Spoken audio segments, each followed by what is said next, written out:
Hello guys, how are you doing. So इस episode की start होती है एंड हम देखते हैं फैंग हान को, जो कि फिलहाल श्याओ के साथ आ चुका था अपने मास्टर के ग्रेव के पास में। जिसके साथ ही वो तुरंत ही उस जगह पे आ जाता है, तुरंत ही आके अपने मास्टर को ग्रीट भी कर रहा था। जिसके साथ ही वो तुरंत ही यहाँ पे कह रहा होता है कि मास्टर बाय हाई चैन, उम्मीद है कि आप यहाँ पे काफ़ी ज़्यादा ठीक होंगे। जिसके साथ यहाँ पे श्याओ भी देख रही होती है अपने मास्टर के ग्रेव को। जिसके साथ ही वो ये भी कह रही थी कि इसका मतलब ये है कि मास्टर का ग्रेव इसी जगह पे है। लेकिन यहाँ पे वो ये भी कह रही थी, तो क्या इसका मतलब ये है कि अनएक्सपेक्टेडली उनकी डेथ भी हो चुकी है। हालांकि इस बारे में तो मुझे कुछ पता ही नहीं था। जिसके साथ ही हम देखते हैं फैंग हान को, जो कि तुरंत ही अपनी पावर का इस्तेमाल करके वहाँ पे पड़ी हुई कुछ डस्ट वगैरह को हटा देता है, ताकि वो उनकी बॉडी को दिखा सके। लेकिन तभी यहाँ पे जैसे ही शियाओ आगे बढ़ती है, वो नोटिस करती है कि इस जगह पर तो कुछ भी नहीं है, मास्टर की बॉडी यहाँ पर मौजूद ही नहीं है। जिसे देख के वो कह रही थी कि यहाँ पर तो कुछ नहीं है एंड ये जगह तो एकदम ही एम्प्टी है। जिसे देख के यहाँ पे फैंग हान भी थोड़ा कंफ्यूज हो गया था। लेकिन वो तुरंत ही उस जगह पे वापस से डस्ट को भर देता है और फिर उससे कह रहा था कि चलो मेरे साथ। जिसके साथ ही हम देखते हैं कि यहाँ पे श्याओ काफ़ी ज़्यादा कंफ्यूज होके उस ग्रेव को ही देख रही थी एंड यहाँ पे अब वो कहने लग जाती है कि ऐसा क्यों लग रहा है नाइन टेम्पल के मास्टर मास्टर डायली की सब कुछ ही सारी की सारी चाल है। मुझे ऐसा क्यों लग रहा है कि वही इसके अंदर इन्वॉल्व है। लेकिन हम देखते हैं कि फैंग हान उसकी बातों पे जवाब नहीं दे रहा होता। जिसके साथ ही वो ये भी कह रही थी कि मुझे लगता है कि बाई हाई चैन की बॉडी के डिसअपियर होने के साथ में उनका कुछ ना कुछ लेना देना है। तुम्हें क्या लगता है कि ये चीज़ें थोड़ी बहुत स्ट्रेंज नहीं है। जिसके साथ यहाँ पे फैंग हान उसकी तरफ कोई देखने लग गया था। तभी वो कह रही थी कि तुम खुद ही देखो, यहाँ पे कितने सारे साइंस हमें मिल रहे हैं एंड वो सारे कोर्स भी उनको भी ऑब्टेन ऐप करने के पीछे मुझे लगता है कि उस डीमन का ही हाथ हो सकता है। मुझे लगता है कि तुम्हें इन सारी बातों के ऊपर थोड़ी बहुत अटेंशन तो पे करनी ही चाहिए, क्योंकि अगर तुम ऐसा नहीं करोगे तो हो सकता है कि आगे भी इसके कॉन्सिक्वेंसेस तुम्हें भुगतने पड़े। लेकिन हम देखते हैं कि यहाँ पे वो फैंग हान को पूरे तरीके से कन्विंस करने के बावजूद भी उसे मना नहीं पा रही होती। जिसके साथ ही फैंग हान को देखते हैं, जो कि काफ़ी ज़्यादा गुस्से में आ गया था एंड कह रहा था कि ये जो तुम्हारी सस्ती सी प्रिडिक्शन है मेरे सामने बिल्कुल भी मत लगाओ, क्योंकि इन सब का कोई सॉलिड प्रूफ तो बिल्कुल भी नहीं है। जिसके साथ ही वो ये कह रहा होता है कि भले ही मास्टर की बॉडी को किसी डेविल ने यहाँ से निकाल लिया हो, लेकिन इस सब के बावजूद में रैशनली बिल्कुल भी नहीं बिहेव करना चाहता। इसके साथ ही वो ये भी कह रहा था कि हो सकता है कि मास्टर ने बॉडी को रिकवर कर लिया हो। एंड रही बात इन सारी की सारी चीज़ों की, तो अच्छा ही होगा कि इन सब चीज़ों के अंदर तुम खुद को ना फंसाओ, क्योंकि मैं ये समझता हूँ कि सब कुछ तुम जान पूछ के कर रही हो एंड तुम्हारे सीक्रेट के बारे में तो मुझे पता ही है। तो अच्छा ही होगा कि तुम मेरे सामने चालाक बनने की कोशिश बिल्कुल भी ना करो। लेकिन तभी शियाओ को देखते हैं, जो कि कह रही थी कि मेरे इंटेंशंस अच्छे थे, तुमने इनको इग्नोर कर दिया। जिसके बाद यहाँ पे हम देखते हैं कि फैंग हान भी कह रहा होता है कि अपने आप को ज़्यादा स्मार्ट मत समझा करो। जिसके साथ ही वो तुरंत ही वहाँ से आगे की तरफ को निकल जाता है। तो गुस्से से शियाओ भी उसकी तरफ को देखने लग गई थी। जिसके साथ वो भी तुरंत ही पीछे पीछे निकल लेती है। तभी ये सीन कट हो जाता है। उसके बाद हम देखते हैं एक जंगल को, जहाँ पे हमें दिखाई जाती है एक छोटी बच्ची। उस बच्ची का नाम यूआर होता है एंड वो बैठ के अपना म्यूजिकल इंस्ट्रूमेंट प्ले कर रही होती है। जिसके साथ ही हमें दिखाया जाता है फॉरेस्ट का सीन, जहाँ पे सब कुछ काफ़ी ज़्यादा शांत था। यूआर काफ़ी अच्छे से प्ले कर रही थी, लेकिन तभी उसे वहाँ पे कुछ अजीब सा महसूस होता है, जिसके चलते वो काफ़ी ज़्यादा अवेयर हो गई थी एंड नोटिस कर लेती है कि कोई तो है जो कि उसकी तरफ को आगे बढ़ रहा है। जिसकी वजह से वो तुरंत ही अपने इंस्ट्रूमेंट को लेके उससे अटैक करने लग गई थी। लेकिन हम देखते हैं कि कोई तो उसके ऊपर स्टोन से अटैक कर देता है। अब यूआर और भी ज़्यादा अवेयर होते हुए नोटिस करने लग जाती है हर एक हरकत को, जो कि फ़िलहाल उसके आसपास हो रही थी। जिसके साथ ही वो तुरंत ही अपने उसी सितार का इस्तेमाल करते हुए 2-3 और अटैक कर देती है। लेकिन हम देखते हैं कि जो बंदा उसके ऊपर अटैक कर रहा था, उसने अपने फुट के थ्रू एक स्टोन से अटैक कर दिया होता है उसके ऊपर, जिसकी वजह से वो फ्रस्ट्रेटेड हो रही होती है। तुरंत ही स्काई की तरफ को जाते हुए वो एक काफ़ी ज़्यादा स्ट्रॉन्ग अटैक कर देती है। लेकिन यहाँ पे भी वो जो सेकंड वाला पर्सन था, वो तुरंत ही बच निकलता है। जिसके साथ ही हमें उस पर्सन को दिखाया जाता है, जो कि एक लड़की थी एंड यहाँ पे वो वहाँ से निकलने की कोशिश कर रही होती है। यूआर भी अब उसके पीछे पीछे आ जाती है। तो हमें अब फाइनली जानने को मिलता है कि ये तो कोई और नहीं बल्कि सीनियर सिस्टर है। जिसे देख के अब यूआर कुछ सेकंड्स का पोज लेती है एंड हम देखते हैं कि यहाँ पे सीनियर सिस्टर उसे देख के एक स्माइल कर लेती हैं, जो कि फिलहाल उसे पोक करने के लिए काफ़ी थी। तो वो गुस्से में तुरंत ही काफ़ी सारे स्ट्रिंग अटैक करती है, लेकिन हम सीनियर सिस्टर को देखते हैं जो कि तुरंत ही उसके सारे ही अटैक से बच जाती है। हालांकि लास्ट में वो काफ़ी स्ट्रॉन्ग अटैक करती है, जिसकी वजह से वो लड़की थोड़ा पीछे हट गई थी। हालांकि हम देखते हैं यूआर जो कि तुरंत ही उस जगह पे अब थोड़ी शांति के साथ खड़ी होती है। तो पीछे से सीनियर सिस्टर एक बार फिर से आ जाती है। अब वो आके उसके हेड के ऊपर टेप कर रही थी, लेकिन वो तुरंत ही अपने सितार का इस्तेमाल करते हुए एक और अटैक कर देती है। बट यहाँ पे फॉर्चुनेटली सीनियर सिस्टर काफ़ी अच्छे से उससे बच निकलती हैं। यूआर लगातार अटैक्स पे अटैक सब करती जा रही थी एंड इस बार तो वो बैम्बूज का भी इस्तेमाल करती है, लेकिन हम देखते हैं कि सीनियर सिस्टर उन्हीं बैम्बूज के थ्रू अब यूआर को ही बहुत बुरे तरीके से ज़मीन पर पटक देती हैं और फिर उसके बाद वो लगातार काफ़ी सारे अटैक्स यूआर के ऊपर करती जा रही थी, जिसके साथ ही हम देखते हैं यूआर को जो कि अब ऑलमोस्ट नीचे की तरफ को आने वाली थी एंड ज़मीन पे आके गिर जाती है एंड उसी के साथ उसका सितार भी उसके पास में ही आ गया था।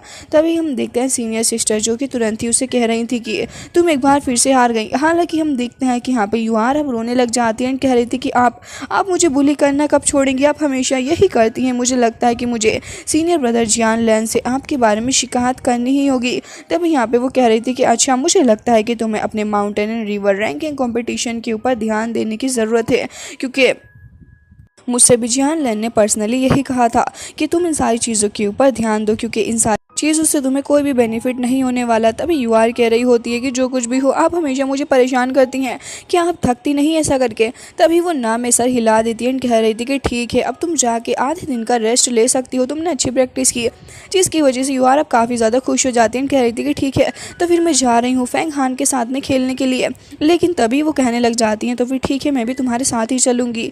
लेकिन तभी यूआर नहीं चाहती थी कि वो उनके साथ आए, इसलिए वो बहाना मारते हुए कहती है कि मुझे लगता है कि आपको अपने mountain and river ranking competition के ऊपर ज़्यादा ध्यान देने की ज़रूरत है, क्योंकि सीनियर सिस्टर आपके लिए वो बहुत ही ज़्यादा इंपॉर्टेंट है, जैसा कि आपको भी पता है।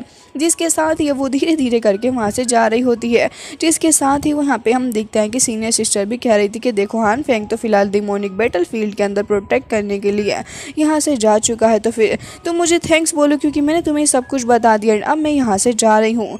जिसके साथ ही ये सीन कट हो जाता है। अब हम शियाओ को देखते हैं जो कि काफ़ी उदास बैठी थी एंड फ्लावर पोर्ट को देख रही होती है, जिसके साथ ही हमें दिखाया जाता है कि यहाँ पे फ्लावर ड्रैगन भी बैठा हुआ था एंड फेंग हान भी वहीं पे बैठा हुआ कल्टीवेशन कर रहा होता है। फिलहाल ड्रैगन के पास में वो दाव पिल थी जिसे वो स्कैन कर रहा होता है एंड जब जैसे ही उसे पता चलता है कि ये बिल्कुल ही सेफ़ है, जिसके बाद वो तुरंत ही उसे फेंग हान को दे देता है एंड कह रहा था कि तुम इसे अब ले सकते हो। मैंने बहुत अच्छे से इस स्टार डाउ जाइंट मैजिक पिल को चेक कर लिया एंड इस एलिक्सर के अंदर कोई भी बुराई नहीं है। तुम जल्द से जल्द इसका इस्तेमाल करके अपनी माना को कंडेंस करो ताकि तुम्हारी पावर और भी ज़्यादा स्ट्रेंथन हो पाए एंड मुझे उम्मीद है कि उसके बाद फिर तुम सेक्ट में जाके सारी चीज़ों को रिपोर्ट भी कर पाओगे।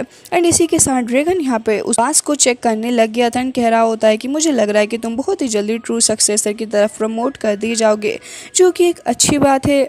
जिसके साथ ही फेंग हान भी कह रहा होता है कि देखो, अगर मैं आज एक ट्रू डिसेबल बन भी जाऊँ तभी मुझे इन सारी चीज़ों से ज़्यादा फ़र्क नहीं पड़ता है, क्योंकि मैं इन सभी चीज़ों के ऊपर इतनी ज़्यादा टेंशन पे नहीं कर रहा एंड वैसे भी मैं नहीं चाहता कि ये सारी चीज़ें पब्लिकली रिवील भी हों एंड इसी वजह से मेरा फोकस एंड मेरी अटेंशन फ़िलहाल तो माउंटेन गेट के ऊपर ही है। जिसके साथ ड्रैगन भी कह रहा होता है कि सही कहा तुमने।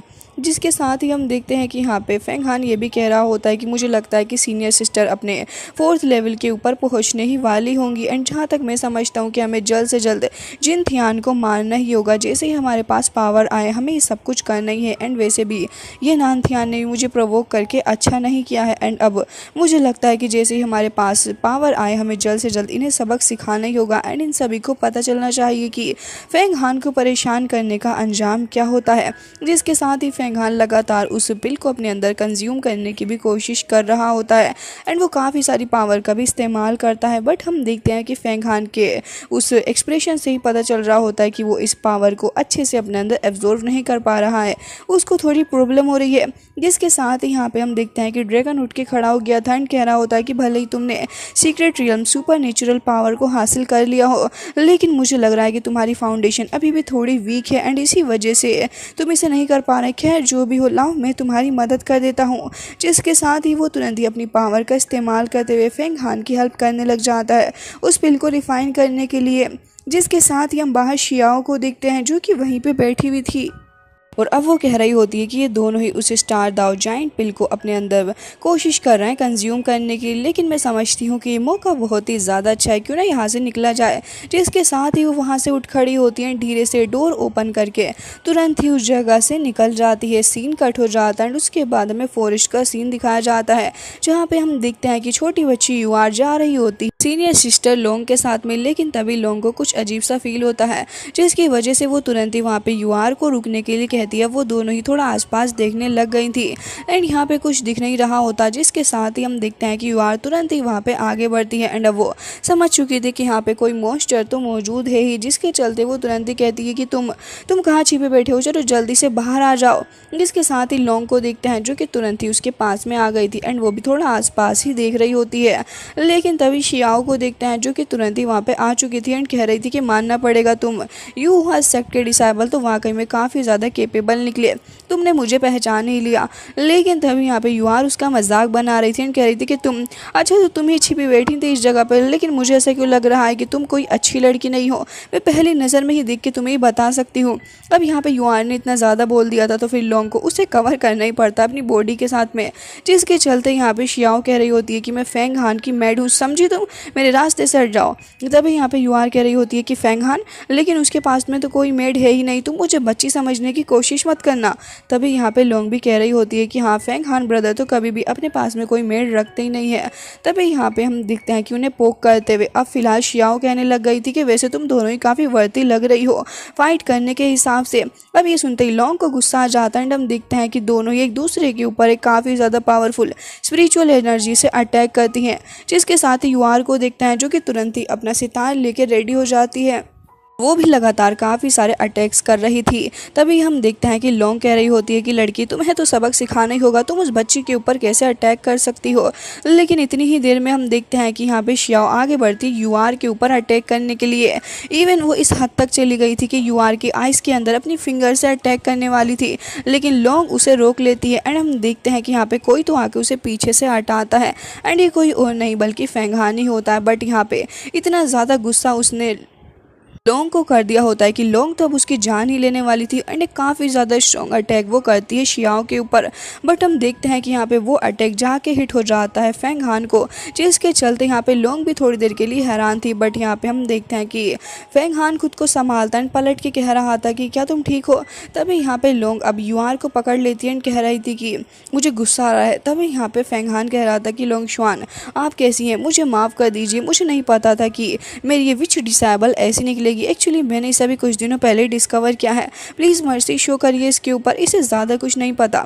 जिसके साथ ही कह रही होती है कि अच्छा वैसे ब्रदर हम लोग तुम्हें ही ढूंढते हुए यहाँ पे आ रहे थे, क्या तुम मुझे भूल चुके हो। तब यहाँ पे फेंग हान कह रहा था कि मैं अपनी लिटिल सीनियर सिस्टर को कैसे भूल सकता हूँ। जिसके बाद वो उसे भी ग्रीट करने लग जाता है एंड कह भी करने लग गया था, तो यार तुरंत ही उसके पास में आ जाती है एंड फिर उसे थोड़ा सहारा देने लग गई थी। जिसके साथ ही यहाँ पे लोंग भी पूछने लग गई थी कि ब्रदर हान फेंग आप कैसे हैं, क्या सच में ये लड़की आपकी मेड ही है, इसको थोड़ा बहुत भी बिहेव करना नहीं आता, मुझे तो ये एक मॉन्स्टर लग रही है, इसके अंदर बिल्कुल भी डिसिप्लिन नहीं। अब ये सुनते ही यहाँ पे शियाओ को भी काफ़ी गुस्सा आ जाता है, वो मुंह बना लेती है। हालांकि हम देखते हैं कि यहाँ पे लोंग अभी भी कह रही थी कि मुझे माफ़ कर देना, मुझे काफ़ी गुस्सा आ गया, लेकिन इसने भी तो यूआर को इतने बुरे तरीके से इंजर्ड करने की कोशिश की, जिसके चलते मैंने इतना बड़ा अटैक कर दिया एक्सीडेंटली आपके ऊपर। मैं आपसे माफ़ी चाहूँगी मैंने अगर आपको ऑफेंड कर दिया हो तो। तभी यहाँ पे हम देखते हैं कि फेंग हान खुद ही माफ़ी मांग लेता है, कह रहा था कि मुझे माफ़ कर दीजिए, मेरे डिसेबल की वजह से मिसअंडरस्टैंडिंग क्रिएट हो गई। तभी यहाँ पे यूआर भी कह रही होती है कि तुम एक डीवन सर्वेंट हो, उसके बावजूद भी इतनी ज़्यादा एरोगेंट क्यों। तभी वो उसकी तरफ को मुंह बनाने लग जाती है एंड हम देखते हैं कि यहाँ पे अभी फ़िलहाल फेंग हान कह रहा होता है कि लोंग शुआन चलिए मेरे साथ में आपको अंदर की जगह दिखाता हूँ। जिसके साथ ही वो लोग तुरंत ही वहाँ से चले जाते हैं, पीछे पीछे शियाओ भी आ जाती है। जिसके साथ ये सीन तुरंत ही कट हो जाता है एंड उसके बाद हमें दिखाया जाता है कि ये लोग बाहर बैठे हुए होते हैं, जहाँ पे अब लोंग कह रही होती कि ब्रदर ये एलिक्सर मैंने कुछ वक्त पहले ही ढूंढा है एंड मैंने अभी जो आपको इंजरी दी उसके चलते मैं आपसे माफ़ी चाहूँगी एंड मैं चाहती हूँ कि आप ये अपने पास में रख लें। यह आपकी हेल्प करेगा जब आप अपने सुपर नेचुरल रियल्म के ऊपर पहुँच जाएंगे। ये काफ़ी ज़्यादा पावरफुल भी है। तभी यहाँ पे श्याओ भी इन दोनों को ही टी दे रही थी, लेकिन लोंग को तो उसकी शक्ल देख के गुस्सा आ रहा होता है। जिसके साथ ही हम देखते हैं कि यहाँ पे फेंग हान भी कह रहा था कि अब मैं इन्हें कैसे बताऊं कि मैं पहले ही अपने सुपर नेचुरल रियल्म को हासिल कर चुका हूँ। जिसके साथ ही वो कहता है कि सीनियर सिस्टर आप प्लीज़ इसे अपने पास में रख लीजिए, मैं इसे एक्सेप्ट नहीं कर सकता। लेकिन तभी यहाँ पे अब लोंग भी कहने लग गई थी कि जो पाम से मैंने अभी आपके ऊपर अटैक किया वो मैंने अपनी 30% स्ट्रेंथ से किया था। ब्रदर मुझे पता है कि आपको काफ़ी सीरियस इंजरी हुई है। तभी यहाँ पे यूआर को देखते हैं जो कि बटरफ्लाइज के साथ में खेल रही थी। वो तुरंत यहाँ पे आ जाती है इन लोगों की बहस सुन के एंड यहाँ पे एलिक्सर उठा के तुरंत ही फेंग हान को देते हुए कह रही थी कि बस बस अब इसे रख भी लो ब्रदर, तुम कितना ज़्यादा ड्रामा करते हो। जिसके साथ ही यहाँ पे वो उसकी मजाक भी बनाती है। जिसके साथ हम देखते हैं कि लोंग भी उसे इशारा करती है तो फेंग हान को ना चाहते हुए भी वो एलिक्सर रखना पड़ता है एंड कह रहा था कि मुझे माफ़ कर दीजिए, मैं काफ़ी डिसरिस्पेक्टफुल हो गया आपकी तरफ। तो यूआर कहती है कि आप इतनी ज़्यादा फॉर्मेलिटी क्यों करते हैं, आपको पता है वैसे भी मैं उस जगह पे प्रैक्टिस करते करते काफ़ी ज़्यादा बोर हो चुकी थी, लेकिन अब सब कुछ ठीक है क्योंकि मैं आपके साथ वक्त बिता रही हूँ। जिसके साथ ये सीन कट हो जाता है ना कि वेई को देखते हैं जो कि फ़िलहाल अपनी सीनियर सिस्टर के पास में आई थी एंड कह रही थी कि मैं अब बहुत ही अच्छे से प्रैक्टिस कर रही हूँ, अब आपको परेशान होने की ज़रूरत नहीं है। इस रैंकिंग बैटल के अंदर तो मैं ही टॉप करूँगी एंड जहाँ तक मुझे लगता है वो हान फेंग उसे मैं अच्छा सबक सिखाने वाली हूँ। तभी हम देखते हैं कि यहाँ पर अब उसकी बातें सुनने के बाद उसकी सीनियर सिस्टर कह रही होती है कि तुम्हें इतना ज़्यादा एरोगेंट होने की ज़रूरत बिल्कुल भी नहीं है। मुझे लगता है कि तुम्हें थोड़ा बहुत अपने ऊपर और ध्यान देना चाहिए एंड अपनी कल्टिवेशन के ऊपर और भी मेहनत करनी होगी। लेकिन की वही उसकी बात सुनने को रेडी ही नहीं थी एंड कह रही होती कि आप बस देखती जाइए कि मैं क्या करने वाली हूँ। उस हान फेंग को सबक न सिखाया तो फिर मेरा नाम भी की वही नहीं। तभी वहाँ पे सीनियर सिस्टर आ जाती है एंड वो कह रही थी कि मैं तुमसे क्या कहा, तुम्हें बाकी सारे लोगों को देखना चाहिए एंड तुम्हें इस बात का ध्यान रखना होगा कि ये लोग बहुत ही ज़्यादा स्ट्रॉन्ग हैं एंड तुम इनके कंपैरिजन में फिर भी काफ़ी कम हो। अब ये सुनते कि वही को काफ़ी गुस्सा आ जाता है एंड वो अपने हाथों को झटकने लग गई थी और कह रही होती है कि बस भी करिए, मुझे लगता है कि आप कभी भी हमें नहीं समझ पाएंगी, आप हमेशा ही उस लड़के की साइड लेती हैं। मुझे लगता है कि आप उस लड़के का कुछ ना कुछ मैटर तो ज़रूर है, तभी तो आप हमेशा उसका साथ देती हैं। अब ये सुन के उसको भी गुस्सा आ जाता है एंड वो कह रही थी कि हो सकता है कि वो अपने सीक्रेट सुपर नेचुरल रियल्म के ऊपर ब्रेक थ्रू कर ले एंड जहाँ तक मैं समझती हूँ हमारे सीनियर ही उसे ट्रू डिसाइबल चुनेंगे, क्योंकि अगर वो ऐसा कर पाए तो फिर वो हमारे लिए काफ़ी स्ट्रॉन्ग पिलर बन के साथ आएगा। तुम आखिर इस बात को क्यों नहीं समझ रही। अब की वे ये सुन रही होती है और गुस्सा करते हुए कहती है कि वो लड़का वो लूज़र, मुझे नहीं लगता कि वो 10 साल से ज़्यादा जी भी पाएगा, लेकिन आप हमेशा यही करती हैं।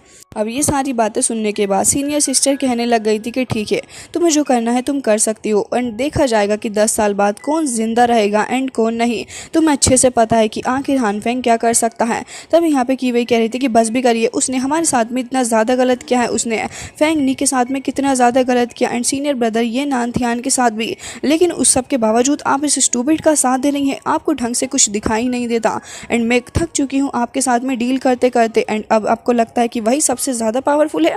मुझे लगता है कि बस अब बहुत हो गया एंड अब मैं आपसे कहती हूँ कि अब से मैं आपकी किसी भी बात को बिल्कुल भी नहीं सुनने वाली, क्योंकि वो भी हमारी किसी बात को नहीं सुनता एंड खुद को कुछ ज़्यादा ही एरोगेंट समझता है। जिसके साथ भी वो ये कह रही होती है कि देख लेना अब आपको इसके कौन सी भुगतने होंगे। जिसके साथ ही वो तुरंत ही वहाँ से चली जाती है। हालांकि हम देखते हैं कि सीनियर सिस्टर अभी भी यही कह रही थी कि फेंग हान को कम समझना बहुत ही बड़ी भूल होगी तुम्हारी एंड मुझे डर है कि आगे चल के अगर कुछ भी गलत हुआ तो फिर मैं तो तुम्हारी हेल्प बिल्कुल भी नहीं कर पाऊंगी। एंड गाइज इसी के साथ ये एपिसोड हो जाता है एंड आप लोग काफ़ी जल्दी हमारे चैनल को सब्सक्राइब कर रहे हैं एंड मुझे उम्मीद है कि बहुत ही जल्दी हम लोग 1 लाख सब्सक्राइबर कंप्लीट भी कर लेंगे। तो प्लीज़ ज़्यादा से ज़्यादा हमारे चैनल को सब्सक्राइब करिए एंड मिलते हैं नेक्स्ट वीडियो में। तब तक के लिए bye bye, take care of yourself.